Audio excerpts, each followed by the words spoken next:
उस साल 1990 के दौर का शुरुआत था, या कह लीजिए शुरू हो चुका था।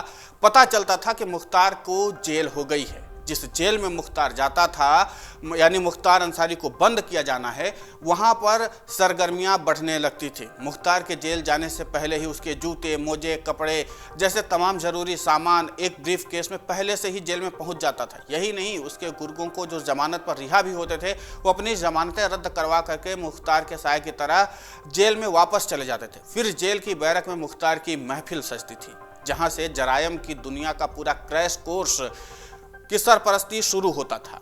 एक दौर में उत्तर प्रदेश के भीतर, यानी कि उत्तर प्रदेश का जो पूरा इलाका था, मुख्तार अंसारी की जब तूती बोलती थी तो जेल के बड़े बड़े अधिकारी अपना तबादला करवाने की अर्जियां शासन में लगा देते थे। जिन जेलों में मुख्तार की तूती बोलती थी, वहीं से निकला उसका मृत शरीर। ये भी हम आपको बता रहे हैं कि जहां पर मुख्तार अंसारी की तूती बोलती थी, वहीं से उसका मृत शरीर निकला। अब वो सुपुर्दे खाक भी हो चुका है।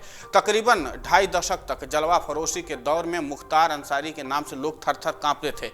उत्तर प्रदेश में जब माफियाओं का अलग अलग इलाकों में राज हुआ करता था, तो उस वक्त अपराध की रिपोर्टिंग करने वाले वरिष्ठ पत्रकार मनीष मिश्रा कहते हैं कि मुख्तार अंसारी का साम्राज्य बढ़ता जा रहा था। हालात ऐसे थे कि मुख्तार को जब जेल जाना पड़ता था तो उसके गुर्गे अपनी जमानत रद्द करवा लेते थे, ताकि मुख्तार अंसारी को जेल में किसी तरीके की आंच न आए। मनीष मिश्रा कहते हैं कि जेल के भीतर मुख्तार अंसारी की सरकार चला करती थी। हैरानी होती है जान करके कि मुख्तार अंसारी के लिए अलग अलग बैरकों में एक तरीके से घर बना दिया जाता था, और पूरा घर उसका बनकर तैयार भी हो जाता था, जहां से धन उगाही से लेकर के अपहरण, मर्डर और अन्य कई तरह के अपराध की दुनिया को चलाया करता था। एक बैरक में मुख्तार अंसारी खुद रहता था, तो दूसरी बैरक में उसके साजो सामान का पूरा बंदोबस्त होता था। ब्रांडेड कपड़ों से लेकर के जूते, मोजे और ब्रीफकेस में कुछ अन्य जरूरत का सामान भी जेल में मौजूद रहता था। आलम यह था कि जेल में ही मुख्तार अंसारी के गुर्गों को जेल काटने की ट्रेनिंग भी दी जाती थी। मनीष मिश्रा बताते हैं कि जेल काटने की ट्रेनिंग का मतलब यह हुआ कि जेल में रह करके भी बाहर की दुनिया से पूरी तरह से आपराधिक तौर पर न सिर्फ जुड़े रहना, बल्कि जेल के भीतर अपनी मनमर्जी से हुकूमत चलाना भी शामिल था। वरिष्ठ पत्रकार मनीष मिश्रा कहते हैं कि यह वही दौर था जब मुख्तार अंसारी ने जेल के भीतर रह करके अपराध की पूरी पाठशाला चलाना शुरू की थी। एक तरीके से क्राइम का crash course mafia Mukhtar Ansari ने जेल के भीतर ही शुरू किया था। उसके साथ बंद रहने वाले गुर्गे इस क्रैश कोर्स के माध्यम से न सिर्फ अपराध को अंजाम देते थे, बल्कि जेल आने जाने में उनको बिल्कुल भी हिचक नहीं होती थी। मुख्तार अंसारी के बारे में कहा यहां तक जाता है कि वो जिस बैरक में बंद होता था, उसके आसपास की बैरकों की जमीन के नीचे हथियारों का पूरा जखीरा दफन होता था, ताकि जेल के भीतर भी मुख्तार अंसारी का वही दबदबा बना रहे जो जेल के बाहर का खौफ का मंजर पैदा करता था।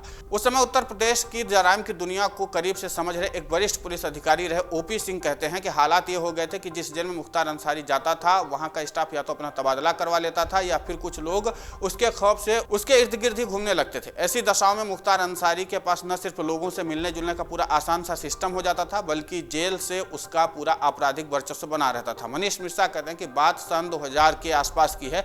उत्तर प्रदेश के अलग अलग क्षेत्र में माफियाओं का अपना वर्चस्व हुआ करता था, लेकिन उस वक्त माफियाओं में एक आपसी तौर पर किसी भी माफिया की इलाकाई सीमा तय नहीं था। हालात ऐसे हो रहे थे कि गोरखपुर, बनारस, मऊ, बलिया, गाजीपुर, लखनऊ, उन्नाव, फैजाबाद जैसे इलाकों के अलग अलग माफिया अपने अपने इलाकों को छोड़ करके दूसरे के क्षेत्र में दखल देने लगे थे। मनीष कहते हैं कि इसी दौर में मुख्तार अंसारी ने लखनऊ के भीतर एक प्लॉट खरीदा और वहां अपना एक मकान बनवाने की योजना शुरू कर दी। ये बात उस वक्त के बड़े माफिया और भारतीय जनता पार्टी के एमएलसी रहे अजीत सिंह को अखर गई। अजीत सिंह का लखनऊ और उन्नाव के आसपास के इलाकों में अपना बड़ा वर्चस्व हुआ करता था। अजीत सिंह ने मुख्तार अंसारी को खुली चुनौती देते हुए लखनऊ में मकान न बनवाने की हिदायत दी। मनीष मिश्रा कहते हैं कि अजीत सिंह ने मुख्तार अंसारी को चुनौती देते हुए कहा कि जिस इलाके में रहकर अपना नेटवर्क चलाते हैं, वहीं पर रहकर के अपना घर बनवाएं।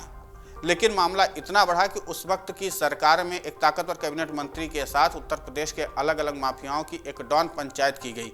इस पंचायत में तय हुआ कि जिस इलाके का माफिया है, वो उस इलाके में अपने वर्चस्व को कायम रखकर ठेकेदारी का काम करे तो बेहतर होगा। उत्तर प्रदेश के पूर्व वरिष्ठ पुलिस अधिकारी ओपी सिंह कहते हैं कि जिन जेलों में कभी मुख्तार अंसारी का जलजला कायम था, उन जेलों से उनकी शव यात्रा भी निकली। वो कहते हैं एक बात तो इससे स्पष्ट हो जाती है कि आतंक बहुत दिनों तक नहीं चलता है। अब मुख्तार अंसारी की मौत की मजिस्ट्रियल जांच हो रही है। मौत की वजह क्या है, यह तो जांच के बाद ही स्पष्ट हो सकेगा, लेकिन जिस तरीके से जराइम की दुनिया को चुनने वाले मुख्तार अंसारी की मौत हुई है, वो बताती है कि अपराध की दुनिया में कुछ भी नहीं रखा है। अंत में पछताना सबको पड़ता है, और यही हाल हर एक डॉन का हुआ है।